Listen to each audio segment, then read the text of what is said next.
And this right behind is the Dnipro River that has become, in effect, the barrier now between the Ukrainian troops and the Russian forces who are on the other side of the river right behind us. Exposure here can be very dangerous.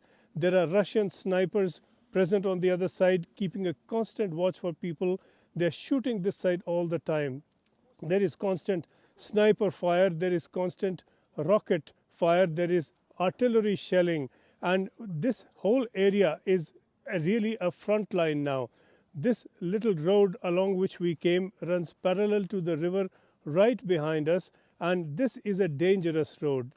We encountered a stretch of the road when there were no houses, not even a single house standing between us and the river, and we had to speed very, very highly. We had to cross that stretch at very, very rapid speed to try and minimize sniper fire. The Antonivsky Bridge across the Dnipro River that was blown up when the Russians withdrew from Kherson city in November. That bridge still damaged, still broken. But Russian positions on the other side of the Dnipro River, ready with rockets, with artillery, with snipers, looking for any moving target on this side. And we had to negotiate this stretch at very high speed.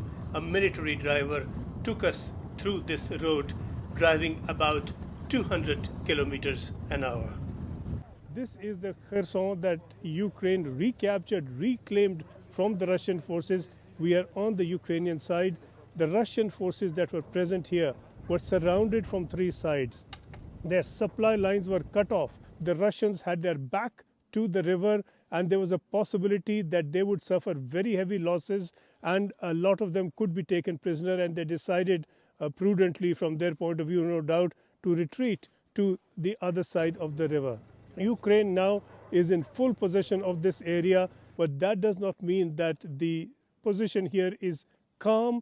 The area is deserted, other than for a few people who cling on, stay on, somehow for reasons they know best, but otherwise almost everyone has left.